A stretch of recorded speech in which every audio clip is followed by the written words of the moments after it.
Durante mucho tiempo, las cuestiones que tienen que ver con algún referente histórico de las estudiantinas y tunas femeninas en el mundo en general y en México en particular se han tratado como algo anecdótico, aislado, descontextualizado de la historia de la tuna como colectivo, como si se hablara de otro tiempo y lugar que, por supuesto, no es el mismo que el de los grupos varoniles. Esta situación se debe no solo a la perpetuación del mito medieval, que aún permea en el pensamiento del colectivo, especialmente de aquellos que creen que la tuna, aun siendo académica, poco o nada tiene que ver con el espíritu universitario que nos impulsa a conocer con curiosidad y criterio científico, afirmando que tuna solo se hace en la calle o en los bares. También tiene que ver el que las estudiantinas y tunas femeninas hemos hecho algunas cosas terriblemente mal. Tratar de justificar nuestra existencia dentro de ese mito buscando indicios, aunque sean anecdóticos, de mujeres en las universidades medievales.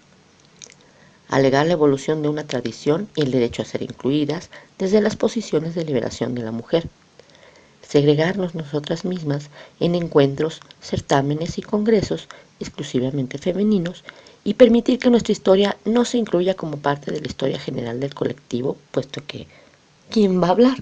¿A quién le interesa saber de las tunas femeninas si no es a las mujeres? No es posible encontrar un lugar dentro de la mentira medieval. La historia, la verdadera, la apoyada con datos rigurosamente contrastados, ya demostró que las mujeres comenzamos de manera simultánea, bien sean grupos mixtos o femeninos, desde el siglo XIX en España, en México y en el resto de países donde esta costumbre escolar se ha establecido. No es posible alegar que la tradición ha evolucionado porque todavía está en construcción. Ha tenido cambios a lo largo de este tiempo que nos permite decir que no puede ser considerada todavía como una tradición propiamente dicha. Tampoco es correcto creer que este es el espacio para una lucha de liberación femenina, precisamente porque desde el principio estuvimos participando, de tal manera que en la historia nunca fuimos segregadas, sino que la construimos conjuntamente con los hombres. En este sentido, separar la historia de todo un colectivo entre la historia de los grupos varoniles y la de los femeninos es absurdo, porque la historia de la tuna es una, la que nació en Carnaval y que luego se vinculó en un lazo indisoluble con la universidad y los colegios en España y en México. Es decir, no es una cuestión de derechos, sino de nacimiento histórico. Confieso que de un tiempo a esta parte me he negado a hablar solo de tuna femenina. Primero porque como investigadora de nuestra costumbre, los temas que investigo van más allá de los que por ser mujer suponen debo investigar, pero también porque creo firmemente que esta no debe ser separada del contexto de la historia general. Sin embargo, como en México no se ha hecho esto con el rigor metodológico necesario, y porque solo en Tunae Mundi tengo la certeza de que la labor de historiar sola esta parte del colectivo tiene fines meramente explicativos, es que se ha realizado la labor ingente de recabar los datos encontrados desde el siglo XIX hasta los contemporáneos. La labor ha sido difícil no solo por la información que anteriormente iba corriendo de mano en mano, procedente de personas que o no se preocuparon por encontrar la fuente original y contrastarla, o escondieron y hasta tergiversaron estos datos, sino porque en el camino de descubrir lo cierto y quitar la paja y los análisis anacrónicos han ido apareciendo datos a lo largo de los años en casi todos los estados de México. Creo sinceramente que el tema no se agota aquí, porque por una parte todavía hay mucha información que contrastar, que abre nuevas líneas de investigación, y por otra, en el camino han aparecido grupos femeninos que tuvieron gran importancia en la vida cultural, académica y social en nuestro país, que fueron seguidos exhaustivamente por la prensa y que participaron como principales protagonistas en diversas actividades, desde carnavalescas hasta académicas y de beneficencia. El presente trabajo es el primer intento de historiar la trayectoria de las estudiantinas y tunas femeninas mexicanas con el rigor metodológico que se le supone a una investigación como esta, aunque por supuesto está abierta al enriquecimiento, ya sea con aportes nuevos o con las correcciones o puntualizaciones que vayan siendo necesarias. Agradezco su atención y esperemos que en el futuro más personas crean que, para mantener y fortalecer nuestra costumbre escolar, es imprescindible dejar un testimonio escrito y fundamentado sobre nuestro paso por el tiempo. Como apuntábamos ya en la conferencia del primer Congreso Iberoamericano de Tunas, El siglo XIX mexicano es el escenario de muchos cambios políticos, económicos, sociales y culturales. México se establece como país independiente, se encuentra en luchas contra Francia y Estados Unidos, surgen la Constitución y las leyes de reforma. Aparecen simultáneamente corrientes europeizantes y nacionalistas. Se establece el porfiriato y con él la aparición de la burguesía mexicana, el auge de las haciendas, la industria y las comunicaciones, y el establecimiento de centros científicos, educativos y artísticos. También es durante este periodo cuando se implanta la corriente filosófica que marcaría las políticas sociales, económicas y educativas que mencionamos, el positivismo. Es la primera época dorada de las estudiantinas mexicanas en general y las femeninas en particular. Se tiene una idea muy extendida que el papel que a las mujeres les tocó jugar fue eminentemente pasivo. El de la abnegada esposa, madre, hija, siempre metida en casa y a las órdenes del valor de turno. El padre, los hermanos, el marido y los hijos. Y si bien es cierto que durante el siglo XIX las mujeres no gozaron de los mismos derechos y privilegios que los varones, no es cabalmente cierto que su participación fuera pasiva totalmente. Habría que recordar que fue este periodo el de la industrialización mexicana, en que la enseñanza normal, la de formador de docentes, se feminizó. El periodo de la corriente europeizante y con ella la aparición de nuevas costumbres, modas y formas de educación.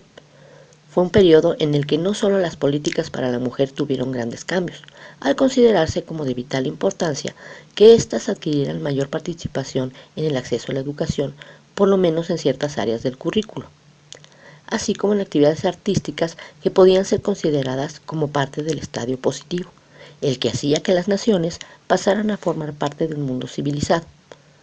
También es el periodo en el que se desenvolvieron las primeras luchas feministas en los congresos de Yucatán y cuando se abrió el acceso de las mujeres a la educación superior. En este sentido, el que la población femenina, especialmente la de las clases altas, contara con una formación musical pasó a ser un objetivo que determinó el que ellas, como los hombres, participaran de la vida cultural de la sociedad a través de la constitución y participación en veladas literarias, asociaciones culturales y, por supuesto, la enseñanza de la música, conformándose así orfeones, orquestas y desde luego estudiantinas. Pero además, la vida social desarrollada en carnavales y diferentes festejos culturales permitió que los grupos mixtos y femeninos nacieran y se integraran en ellos naturalmente. Tenemos datos hasta el momento de alrededor de 70 grupos en el periodo que va de 1863 hasta bien entrada la década de 1920.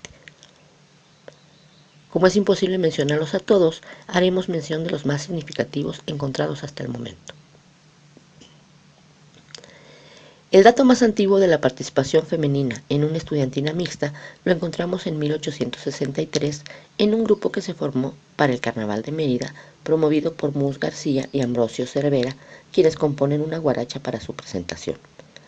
En 1873 tenemos a la estudiantina mixta de Talpa de Allende, en Jalisco, establecida a cargo de un experto traído de Guadalajara para el santuario de Nuestra Señora de Talpa.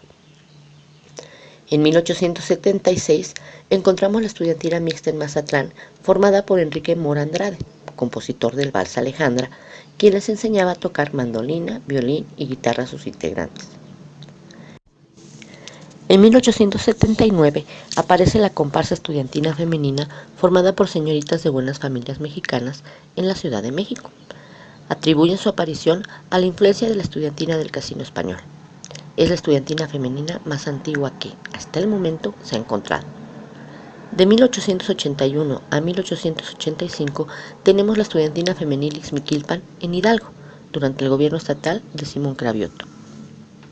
En 1884 tenemos la estudiantina lagunera en Campeche, también femenina. En 1887 la estudiantina de señoritas en Valladolid, Yucatán. En 1889 hay datos de las estudiantinas femeninas Euterpe y Libertad en el pueblo de Real de 14, en San Luis Potosí. En 1890 tenemos datos de 2 estudiantinas de señoritas en Saltillo, Coahuila, una estudiantina de señoritas y una mixta en Puebla, una estudiantina de señoritas en Ciudad de México, una infantil mixta en Puebla y la estudiantina Ángela Peralta en Monterrey. En 1891 aparece la Estudiantina Femenina Laguense, en Lagos de Moreno, Jalisco, dirigida por la señorita Josefa Pérez Sande. En 1893 encontramos en Puebla una estudiantina de señoritas y otra de jóvenes que lo mismo tocaban conjuntamente que solos, y fueron muy aplaudidas en el Teatro Guerrero la noche en que se celebró el aniversario de la Sociedad de Dependientes. Ese mismo año aparece una estudiantina femenina en Querétaro en el gran concierto celebrado en el Teatro Iturbide la noche del 23 de diciembre. En 1895 tenemos la estudiantina del internado de la Academia de Niñas de Morelia, hoy Conservatorio de las Rosas, formada por iniciativa de las alumnas. Constaba de 30 integrantes que tocaban guitarra, mandolín, violín, bandolón, bajo, violonchelo y bandurria. Su director fue el profesor Ignacio I. de la Parra. Ese mismo año aparece la estudiantina femenina Euterpe en Querétaro, que actúa a beneficio del asilo de pobres en el Teatro Cosío de San Juan del Río y que fue formada a iniciativa de la señorita María Ugalde. En 1897 aparece la Estudiantina Mixta Independencia, formada por Enrique Mora Andrade, y la Estudiantina del Colegio de los Dolores de María Santísima, de niñas y adolescentes. La Estudiantina Miñona en la Ciudad de México, que participaba en varios eventos, incluida la velada literaria dedicada a don Agustín de Iturbide el 7 de octubre de dicho año.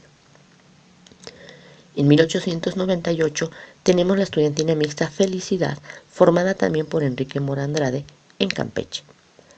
En 1898, asimismo, los periódicos anuncian la presentación de una estudiantina femenina española, la Estudiantina Colón, en La Habana y en México, que habrían de participar en la exposición de Chicago, y que estaba compuesta por 16 jóvenes andaluzas, unas cantaoras y un cuadro de baile flamenco. En 1899 tenemos noticias de una estudiantina femenina presente en las exhibiciones públicas del Acto de Hilar, promovidas por la Junta Sericícola de Señoras, en la plaza principal de Salamanca, Guanajuato. En 1900 aparece la estudiantina femenina El Guajuquito, en Monterrey, que constaba de 6 violines, 2 mandolinas, una guitarra y 2 tricordios. Jesús Márquez Rivas indica que en los municipios de Santiago, Cadereyta, Jiménez y Allende, desde el siglo XIX se formaron estudiantinas femeninas vinculadas a la educación musical que recibían en el colegio y en las escuelas particulares, y que estaban integradas por entre 12 a 18 jovencitas.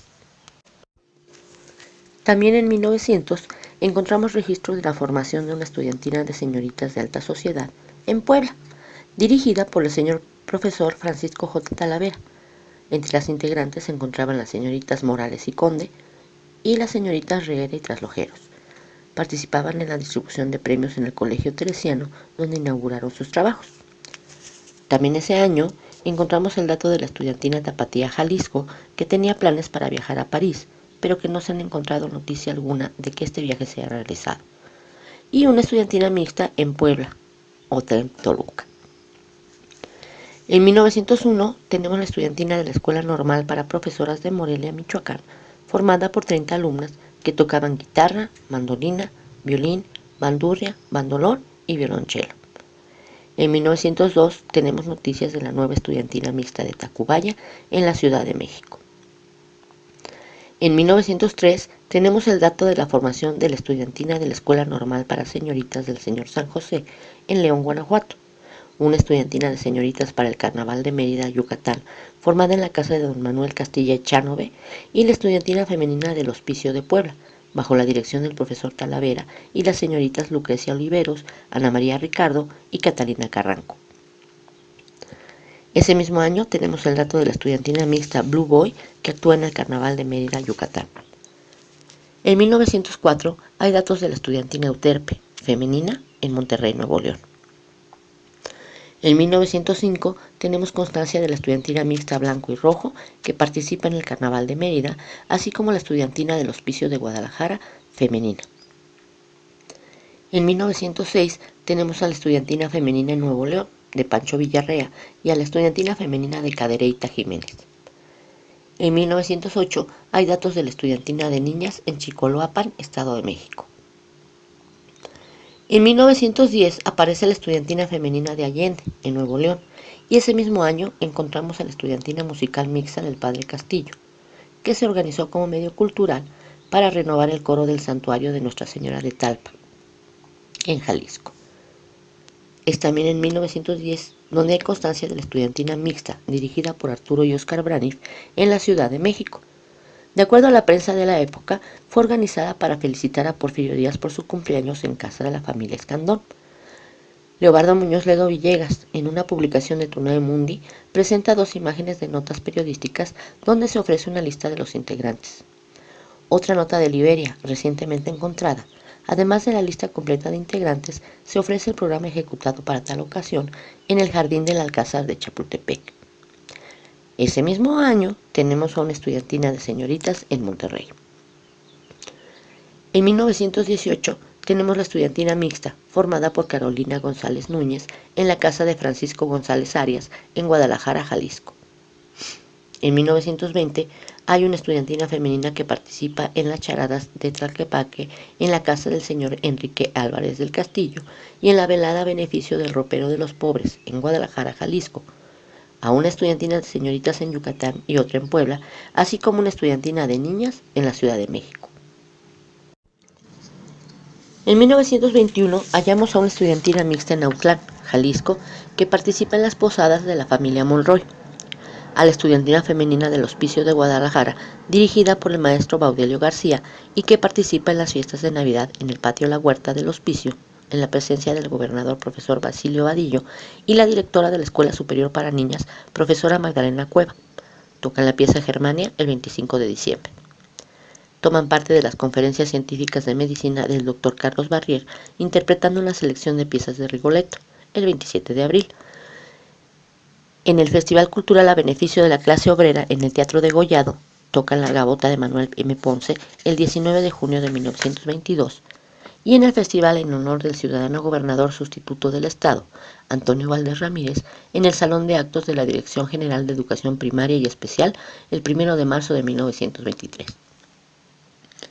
En 1922 tenemos noticias de una estudiantina mixta en Colima, que participa en un festival en honor de la maestra Juana Urzúa en el colegio que llevaba su nombre. También en ese año hay datos de la estudiantina del Círculo Femenino de Estudios Santa Teresa de Jesús en Lagos de Moreno, Jalisco, dirigida por el profesor Antonio López, y participan en la velada en el Teatro Rosas Moreno durante los intermedios. En 1923 aparece la estudiantina de la Escuela Preparatoria y Normal para Señoritas en Jalisco, fundada hacia finales de 1922. En 1925 participa en el festejo y festival literario organizado por la Sociedad Norma en honor a la profesora Irene Robledo García. De esta estudiantina se encuentran datos de actividad discontinua. Aparece en los periódicos con actividad continua hasta la década de 1930 y luego reaparece en una fotografía del ciclo escolar 1942-43, que por muchos años fue fácilmente datada como de 1924. Esta fotografía aparece en el disco de la estudiantina de la misma escuela de los años 1960, cuando ya el grupo es mixto.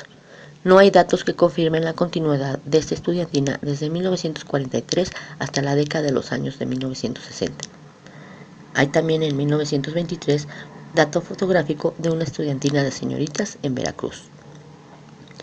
En 1924 encontramos la estudiantina de la Unión de Damas Católicas de México en Guadalajara, en el Festival de Caridad en el Cine Tabaré a beneficio de las obras sociales. Abrió y cerró el programa del primer acto. En 1925 hay registro fotográfico de la estudiantina femenina en el Carnaval de Veracruz, retratadas en las calles de esa ciudad y en la lonja mercantil del puerto. En 1926 hay datos en Guadalajara de la estudiantina de la Escuela Preparatoria y Normal para Señoritas, la estudiantina de la Dirección de Educación Federal femenina, la estudiantina del Centro Cultural Nocturno también femenina, la estudiantina de la Escuela de Arte Industrial para Señoritas, la estudiantina del Centro Cultural Nocturno de Guadalajara, la estudiantina del Hospicio de Guadalajara también, en la toma de posesión de la directiva del Centro Taurino de esa ciudad. En 1927 tenemos amenizando un juego de básquetbol a la estudiantina mixta Atenas, en Ameca, Jalisco. De 1928 a 1932 tenemos actividad de la estudiantina de la Escuela Federal de Artes Industriales de Guadalajara, que participa en la kermés en la Escuela Primaria Federal Ramírez Corona, en la celebración del Día del Maestro en el Teatro de Gollado, convocado por la Unión de Educadores Jalisciense, en los domingos culturales de la Dirección General de Educación del Estado y en la kermés de la Escuela Politécnica a beneficio del Parque Infantil Ramón Corona y ya bajo la dirección del profesor Eusebio Suárez. En 1928 tenemos datos de estudiantina femenina de la Escuela Normal de La Paz, en Baja California Sur, y de la estudiantina femenina del Carnaval de Campeche. En 1929 hay datos de una estudiantina mixta en Monterrey. En 1930 tenemos el dato de una posible estudiantina mixta y una de señoritas en la Ciudad de México. En 1931 tenemos datos de la estudiantina de la Escuela Normal de Tixla, Guerrero, fundada por el gobernador del estado. En 1932 aparecen las estudiantinas del Carnaval de Toluca, mixta, femenina y varonil. Y en 1933 y 34 hay datos de la estudiantina Guti Cárdenas en San Luis Potosí. En 1934 tenemos los datos de la estudiantina Ángela Peralta, que participa en el festival organizado por el Comité Antialcohólico de Salubridad Pública en la Penitenciaría del Estado de Monterrey el 10 de mayo de 1934. De 1935 a 1936 tenemos registro fotográfico de la estudiantina escolar San Rafael de Nicéforo M. Romero en el Estado de México y que era mixta. En 1938 aparece una estudiantina femenina formada por maestras en Puerto Vallarta, una estudiantina de niñas y dos de señoritas en la Ciudad de México. En 1939 hay registro fotográfico de la estudiantina femenina del internado infantil de la Ciudad de México. En 1940 tenemos nuevamente a la estudiantina femenina del Hospicio Cabañas en Guadalajara, Jalisco, que saldría a algunos lugares del país, y a la estudiantina mixta de la Casa del Niño en la Ciudad de México. En 1942 encontramos el dato de la estudiantina de la Benemérita Escuela Normal de Jalisco, femenina. En 1945 tenemos a la estudiantina mixta de ciegos en la Ciudad de México. En 1955 tenemos a la estudiantina mixta de la Sociedad Reide en Campeche. En 1961 hay datos de la estudiantina femenina de Campeche. En 1962 la estudiantina de las Bellas Artes y la estudiantina de la secundaria también en Campeche. En 1965 aproximadamente hay datos fotográficos de la estudiantina de la Universidad Autónoma del Estado de Morelos, mixta, y que posiblemente sea la primera en esa universidad. En 1966 tenemos registro fotográfico de la estudiantina normalista de Zacatecas. En 1969 tenemos a la estudiantina femenil de parroquial en Guadalajara, la estudiantina de la Escuela Oficial para Niñas en Villa Corona del Rosal, Jalisco, y la estudiantina de la Escuela Secundaria número 1 para señoritas, alternando con la Orquesta Sinfónica de Guadalajara en el programa de la Feria de Juegos Florales. También hay registro de la estudiantina de la Escuela Normal Manuel Ávila Camacho, mixta, en Zacatecas. Como hemos podido notar, lejos de aparecer recientemente, las estudiantinas y tunas femeninas mexicanas tienen una historia continua y simultánea a la de otro tipo de grupos, en la gran mayoría ligada siempre a algún centro académico.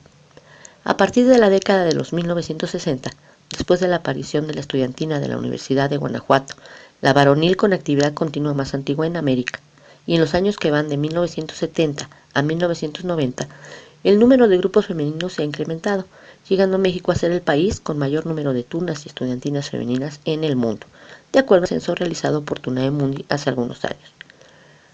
En la Universidad Nacional Autónoma de México, por ejemplo, el 7 de marzo de 1967 se forma la estudiantina femenil de la UNAM, cuya actividad fue continua hasta aproximadamente 1986, manteniéndose inactiva durante 23 años, hasta su refundación cerca del año 2009.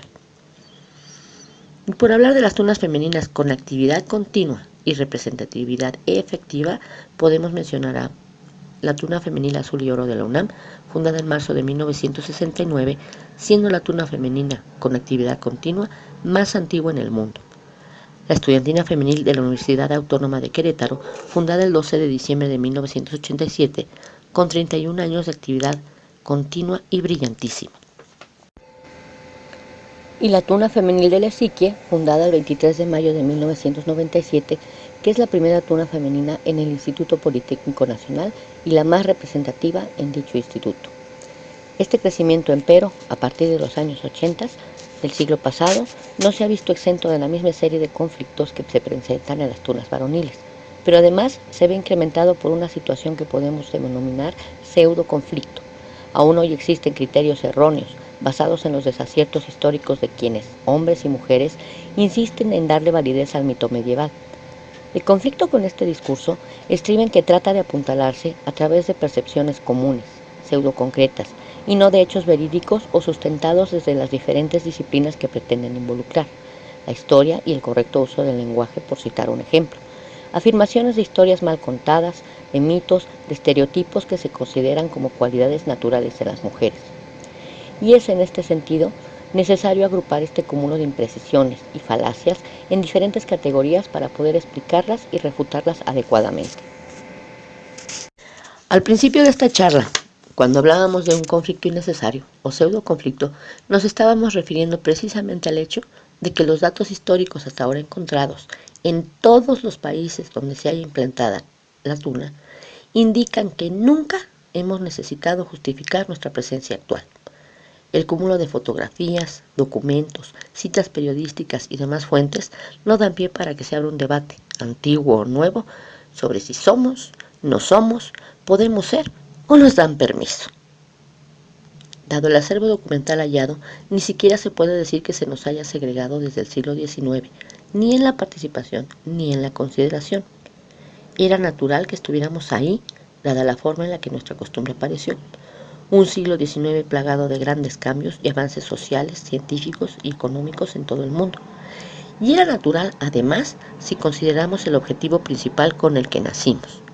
Una costumbre escolar carnavalesca, al principio, pero siempre de carácter benéfico, para llevar alegría o para postular para los desfavorecidos, las víctimas de algún desastre o en la construcción de recintos académicos y de asistencia social.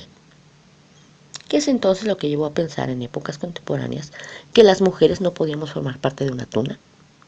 De base, el desconocimiento de la historia verdadera de nuestra costumbre, el seguir anclados en los mitos provenientes de ese afán de darle a la tuna un barnizado de mayor antigüedad que ni le es propio ni necesita, y el descontextualizar ese hecho histórico, el surgimiento de las estudiantinas carnavalescas y su paso a ser la tuna que hoy practicamos, basándonos en percepciones anacrónicas de nuestro pasado. Aunado a esto, se entremezclan diferentes variables que van desde la creencia estereotipada sobre lo que es una tuna y de cuál es su sentido. Esto de nació para la mujer, pero sin mujeres, es buen ejemplo de ello. Otras variables son, por supuesto, los estereotipos sobre los roles masculinos y femeninos que francamente a estas alturas del siglo XXI deberían ya estar superados, pero que en muchos casos se encuentran todavía profundamente arraigados en muchas de nuestras sociedades. Y a partir de estas variables, que nada tienen que ver con nuestro origen, es que se establecen los falsos paradigmas que, a pesar de la evidencia, algunos sectores del colectivo se niegan a abandonar y reaccionan, en el mejor de los casos, con actitudes condescendientes y, en el peor, con posturas que no corresponden al nivel universitario que decimos tener. Lamentablemente, muchos grupos femeninos y mixtos han caído en los errores que ya mencionábamos al principio y aún en otros que, aunque parecieran baladíes, se sumen a una larga lista de concepciones susceptibles de ser criticadas. El uso inadecuado de la vestimenta, por ejemplo, al agregarse elementos ajenos a la misma bajo el pretexto de que así se usaba en el medioevo. Esa costumbre de hermanarse e intercambiar becas porque sí, como si se tratara de un souvenir. El no involucrarse como protagonistas y sí como parte del equipo de limpieza o fungir como edecanes, azafatas o grupis en eventos, certámenes de tuna. Aun cuando en México todavía no existe uno que pueda presumirse formalmente como internacional. El insistir en participar en eventos solamente femeninos discriminándonos nosotras solas y el aceptar sin reflexionar el odioso uso de la palabra tu niña, que no existe en el español, que no es una derivación del portugués ni del gallego y que, aunque lo neguemos, es un término que tranquiliza el ánimo de los antifemeninas, desde que un grupo holandés comenzó a usarlo como nombre artístico a petición de una marca comercial que les patrocinó un disco. Tampoco tiene una carga afectiva, cariñosa, como algunos han querido hacerlo pasar, porque de serlo sería natural llamarles tu niños a los varones. Pero además, la Real Academia de la Lengua Española, que es la máxima autoridad en el tema, indicó ya, en consulta directa con un colaborador de Tunae Mundi, que el término femenino de tuno es tuna. Otro error consiste en que grupos femeninos novatos también presentan esos hábitos de los grupos apócrifos que, no siendo estudiantes, se cuelan en las universidades cerrándonos los espacios. La poca o nula innovación del repertorio mediante la composición musical propia.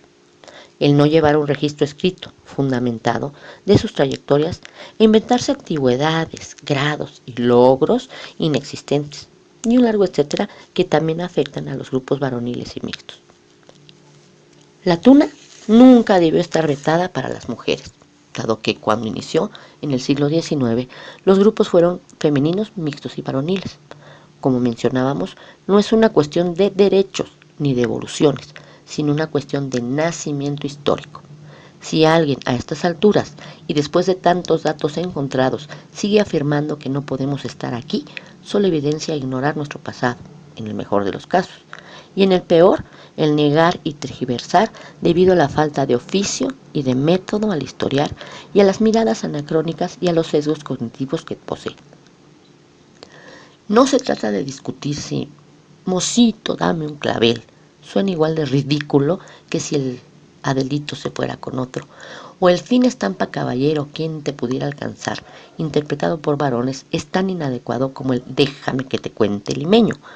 Aunque dicho sea de paso, todos los grupos, varoniles o no, deberían interpretar las canciones tal como fueron escritas por respeto al autor de las mismas. Tampoco se trata de acusar a ninguna de nosotras porque viste como hombre, que a ninguno de ellos porque usa licras, mayones o medias. De lo que se trata es de que conozcamos nuestra historia, brillantísima, continua, benéfica, académica, y que la mantengamos junto con nuestra actividad dentro del ámbito general de la tunería en su conjunto. Que codo a codo estemos, como hemos estado siempre, trabajando en la construcción de nuestra tradición, la de todos, mujeres y hombres, tal y como fue cuando se inició.